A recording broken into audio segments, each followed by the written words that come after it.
इतना घना जंगल है और देखिए रास्ता भी नहीं है। और इस रास्ता में हम जा रहे हैं किसी बरगद के नीचे, कहीं एक कुटिया होगा और इस तरह से देखिए फंस जाता है क्योंकि पूरा कांटेदार झाड़ है।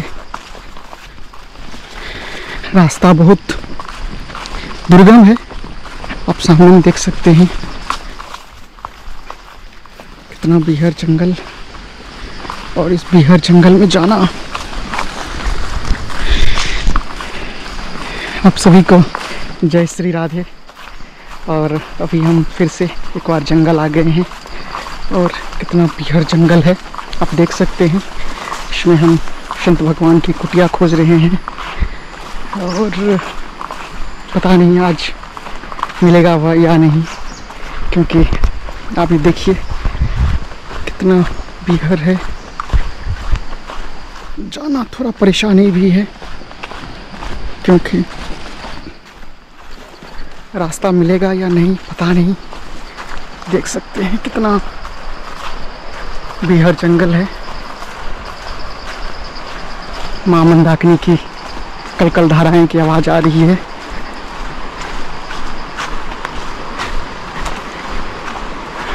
देखिए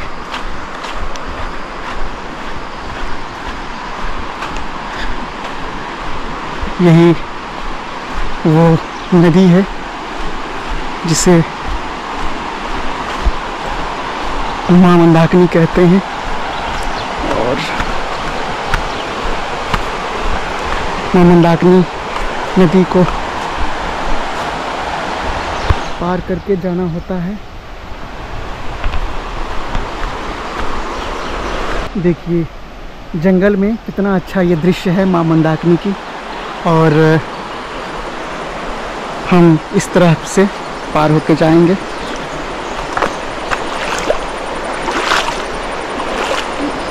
थोड़ा रास्ता कठिन तो है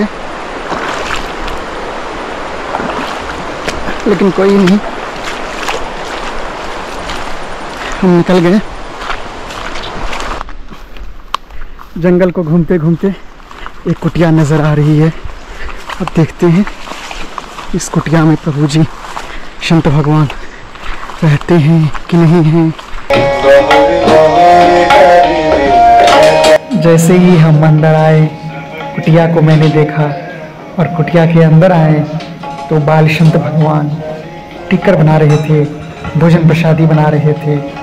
और इस कुटिया में 2-3 मूर्ति हैं जो वृद्ध मूर्ति हैं, संत हैं, लेकिन ये एक बाल संत हैं जिनको हम आगे दिखाएंगे बहुत अच्छे तरीके से। पहले देखिए कैसे टिक्कर बनाते हैं प्यार से।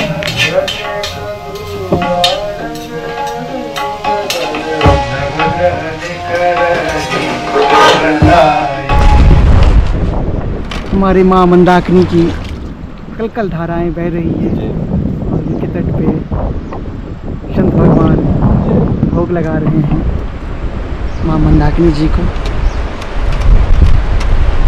श्यावर रामचंद्र की जय, गंगे माता की जय, हर हर गंगे। देखो मछली कैसी अंगन जय हो।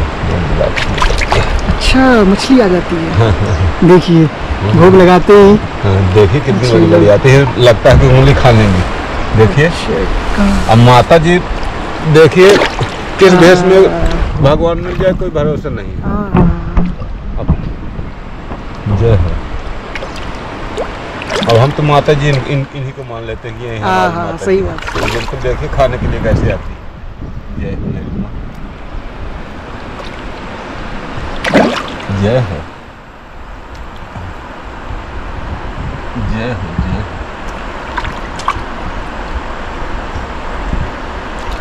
जय हो। सब मां मंदाकिनी सब पाठक मां मंदाकिनी जय हो। गंग सकल मद मंगल मंगल सब जय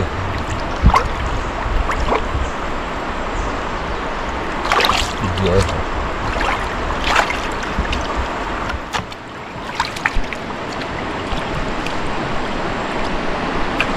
आप सभी को जय सिया राम। माँ मंदाकिनी के किनारे बैठे हैं और ये ऊपर में बरगद का वृक्ष है और पीछे कुटिया है और इस सारी जगह एक तपोभूमि है और उस तपोभूमि पे बाल ब्रह्मचारी परम पूजनीय और संत भगवान हमारे साथ हैं। कभी कभी ऐसा दुर्लभ समय मिलता है और दुर्लभ ऐसे संत मिलते हैं। आइए जानते हैं उनसे बात। सबसे पहले जय सिया राम। जय श्री राम। प्रभु जी कुछ अपने बारे में बताइए। शुरू से गृहस्थ रहे या प्रारंभ से ही वैराग्य रहा? नहीं, देखिए, अगर जो भी सृष्टि में आता है उसको पहले सर्वप्रथम गृहस्थ जीवन में प्रवेश करना ही पड़ता है। अच्छा अच्छा। गृहस्थ के बाद आगे ये तो भगवान की इच्छा होती है कि ये किस मार्ग में जाएगा, लेकिन ठाकुर जी उसका जो है उसको जिस मार्ग में लेके जाना होता है उसका संग प्रथम से ही उसका संग उस जगह देते हैं। ऐसे ही ठाकुर जी की कृपा इस दास पर भी हुई और शुरू से ही साधुओं का संग और ये सब मिला, तो उसके बाद आज दास को भी ठाकुर जी की सेवा करने का अवसर प्राप्त हुआ है।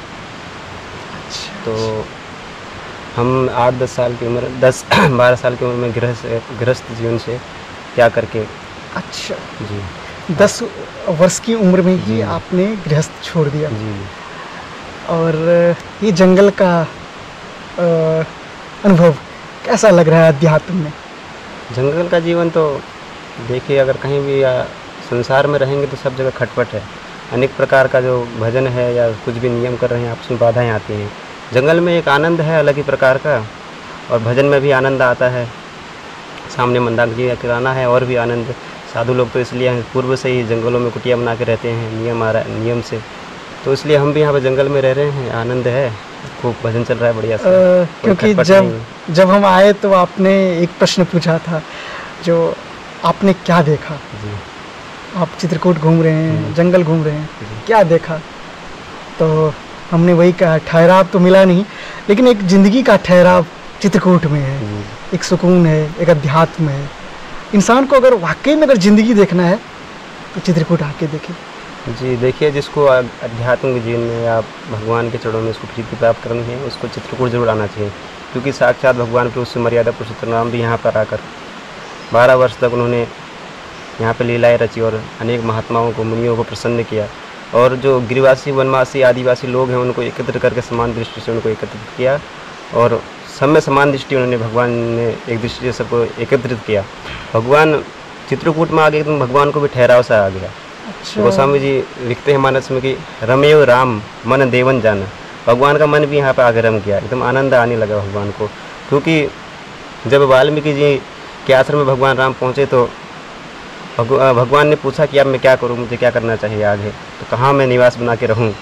तो वाल्मीकि जी राम जी से बोलते हैं, चित्रकूट गिरी करहो निवासु, तह तुम्हार सब भांति सुपासु, अत्रि आदि मुनि बर बहु बसही, करही जोग जग तप तम कसही। इसलिए महात्मा लोग यहाँ पर आके अनेक प्रकार के अनुष्ठान, योग, यज्ञ, तप आदि करते हैं और आनंद पूर्वक भगवान का भजन। कितना सुंदर बात संत भगवान हमें कहें। पीछे माँ मंदाकिनी की कलकल धाराएं की आवाज़ आप सुन रहे होंगे।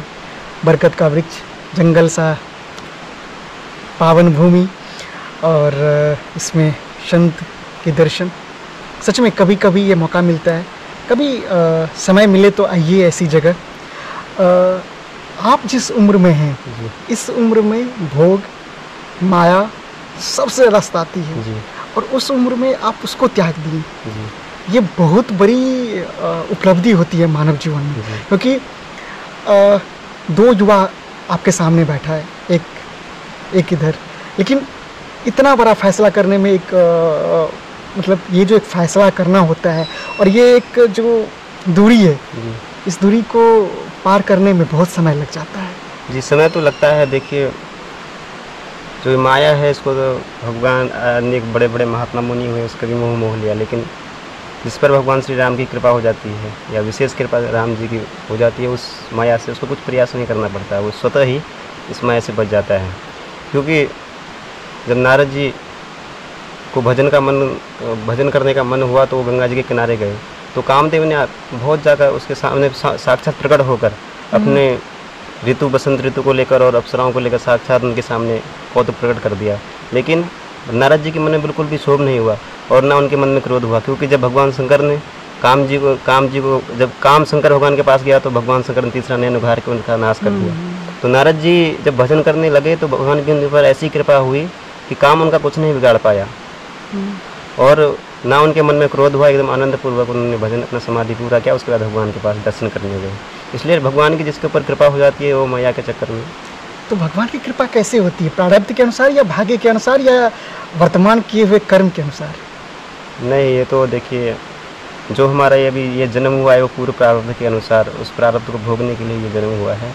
लेकिन इस जन्म में जो अभी हम कर्म करेंगे तो अगर वो कर्म हम कर रहे हैं वो तो आपको निश्चय ही उस कर्म का फल आपको मिलेगा।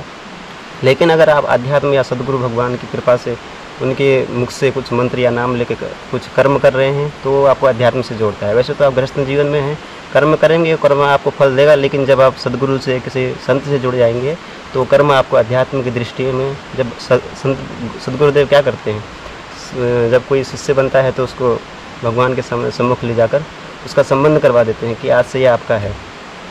गुरुदेव भगवान उसका वो संबंध करवा देते हैं तो फिर हम भगवान के हो गए और संसार से सारा संबंध उसी समय से ख़त्म हो गया।